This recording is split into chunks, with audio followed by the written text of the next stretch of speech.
repita porque para mí siempre es un gran placer ayudar a participar en la vida de la Cátedra Pío Tamayo. Bueno, yo siento que voy a,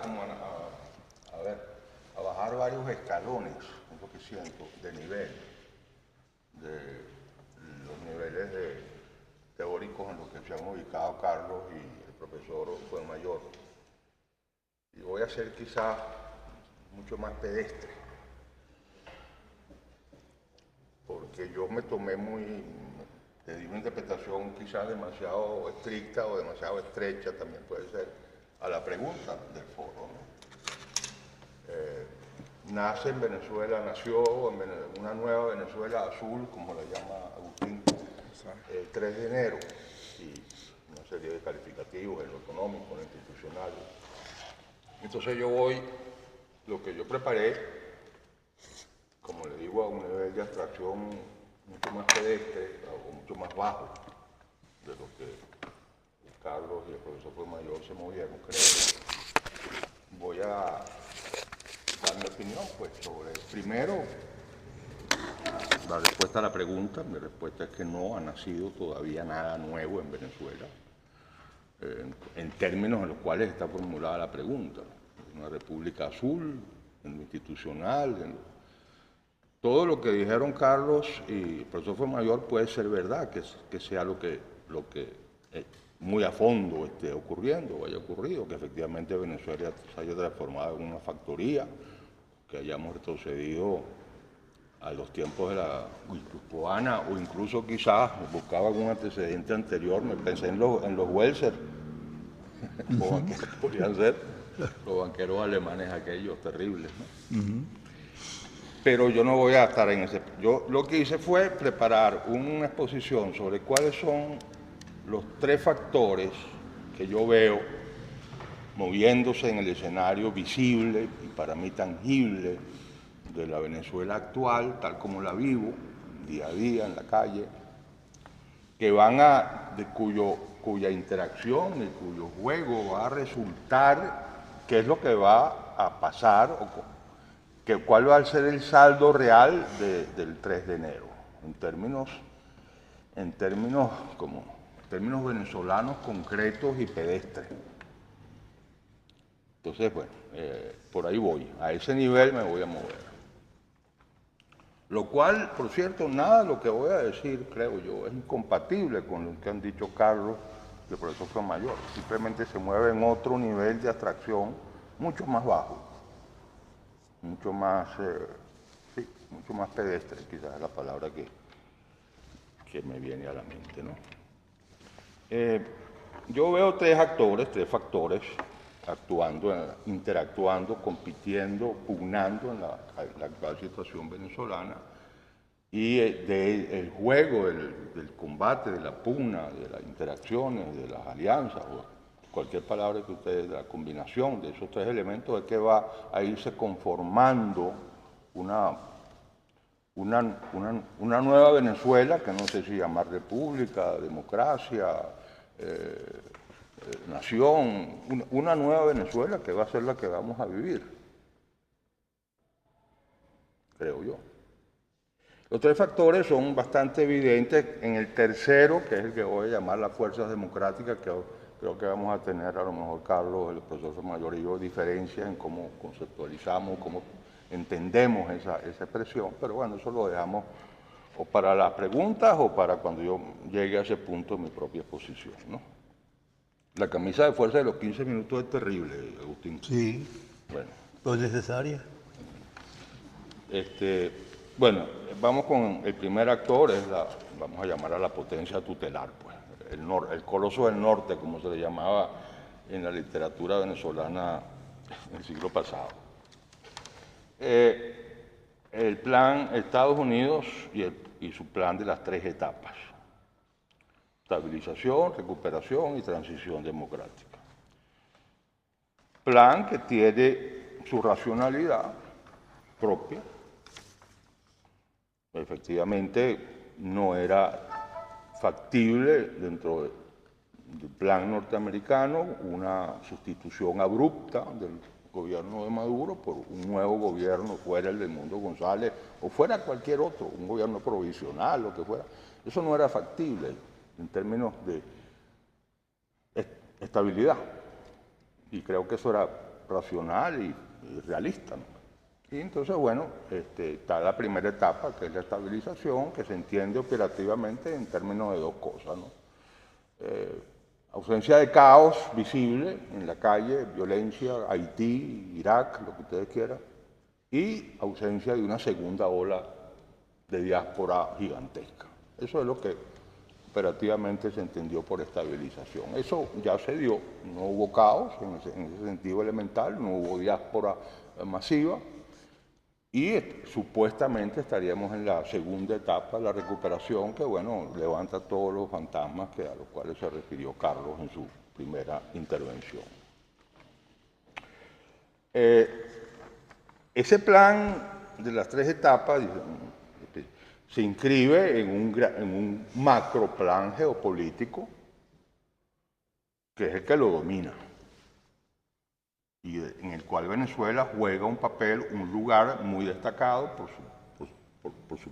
sus recursos naturales, por su posición geográfica, y que efectivamente responde al intento norteamericano de reinstalar, redibujar el plan geopolítico mundial, garantizando que lo que antes se llamaba el patio trasero estuviese hegemonizado claramente y visiblemente por los intereses de los Estados Unidos. Es el plan geopolítico que está en marcha y del cual el plan de las tres fases es una parte. Por cierto que, a riesgo de... Aquí hay que distinguir un poquito entre Trump y en el vocabulario político norteamericano la palabra Estado, state, no se usa mucho. Ellos prefieren usar palabras más concretas, government, administration. State no es la suya. Pero en términos hispánicos y venezolanos, hay que distinguir entre Trump y el Estado norteamericano. Porque Trump es Trump, pero el Estado norteamericano es el Pentágono, la CIA, el Departamento de Estado, el FBI. Ese es el Estado norteamericano a los efectos de este plan geopolítico. Entonces, una cosa es Trump y su elogio a Delcy, por poner un ejemplo concreto, y otra cosa es lo que piensa el Pentágono en términos del plan geopolítico que transciende a Trump. Eso hay que tenerlo en cuenta, de oído. Bueno, creo que si yo fuera asesor del Pentágono, yo le diría al general Carney, mire, el plan geopolítico del Coloso del Norte tiene tres elementos fundamentales, que yo creo que, como en el Pentágono, me imagino que no son tontos, a pesar de que cometen muchos errores y garrafales muchas veces, ni en la CIA, ni en el Departamento de Estado, los tienen claros. Primero hay que desmontar el aparato represivo paramilitar. Segundo, hay que desmontar las relaciones internacionales que anudó Venezuela en la época anterior, Maduro y Chávez. Lo ha mencionado aquí, Carlos y el profesor Mayor, Rusia, China y sobre todo Irán. Y eso, el tercer elemento, que es el más flexible en términos de plazos, es una transición democrática entendida muy pedestremente en términos de unas elecciones creíbles. No va más allá. Una democracia en un sentido profundo, económico, no, elecciones creíbles, en los términos en los cuales todo el mundo entiende que cotidianamente que son unas elecciones creíbles, sin entrar en mayores profundidades conceptuales. La importancia de los dos primeros es que es lo que hace irreversible el avance del plan geopolítico. Porque mientras yo tenga a Venezuela de alguna manera vinculada a las tres potencias que he mencionado y de alguna manera el régimen venezolano tenga un aparato represivo fuera de control institucional, en esa medida el plan va a ser reversible. Los avances van a ser reversibles.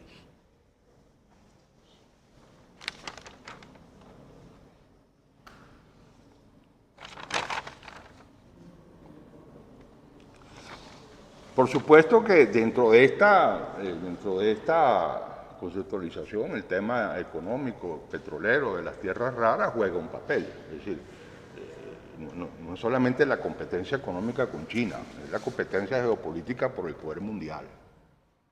Entonces que, por supuesto, dentro de eso el petróleo venezolano y los minerales raros venezolanos juegan un papel, pero enmarcados en un plan geopolítico más amplio que el estricto plan económico que pueda tener Trump en la cabeza, que tanto se dice Trump, lo que le interesa son los reales, los negocios, el petróleo, la Chevron.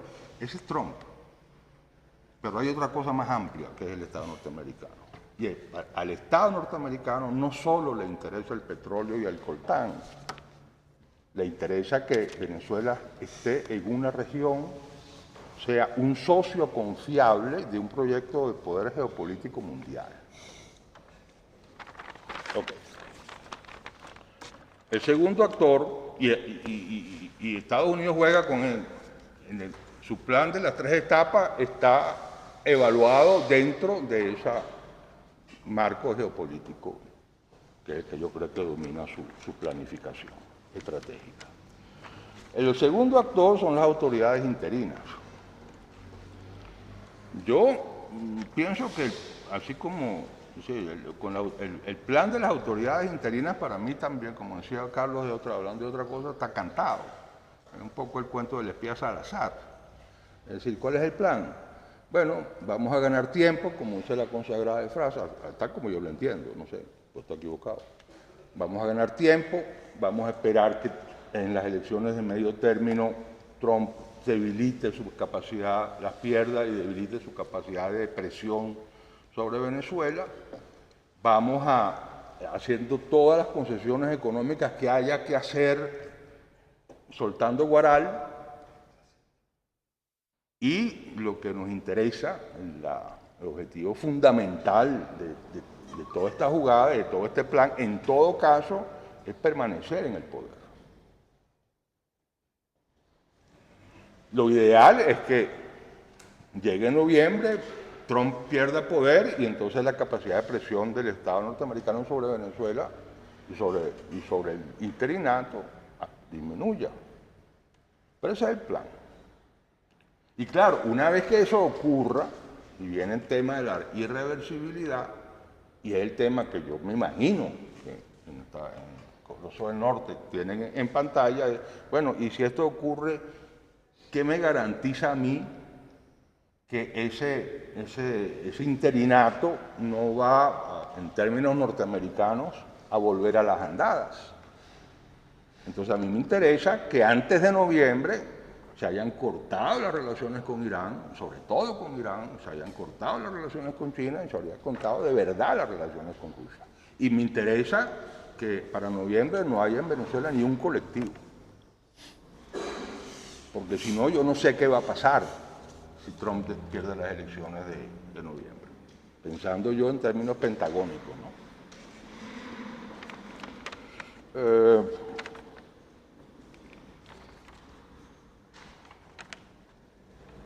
También dentro del interinato está el tema, bueno, tiene que ver cómo soldan las fracturas internas que pueda haber ocurrido o puedan estar ocurriendo a raíz de dos cosas.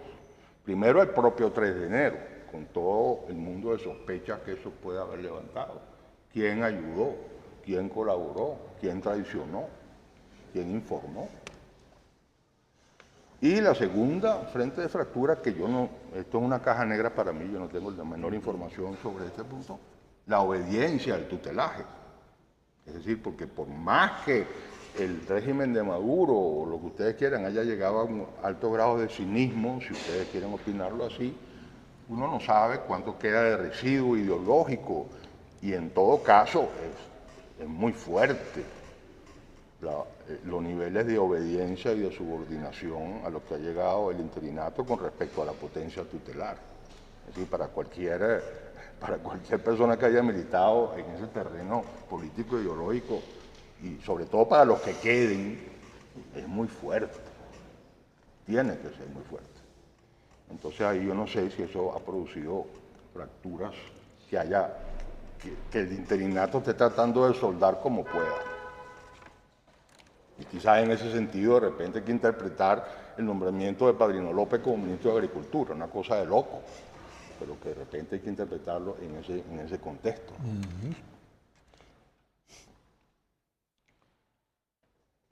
Luego está, como elemento, este tercer actor, la incógnita Cabello, la que siempre se habla y uno no sabe exactamente, porque en términos de lo primero que dije, el Cabello debe desaparecer de escena, que es el elemento más violento, por lo menos visiblemente, del aparato gubernamental, del círculo de poder, vamos a llamar mejor.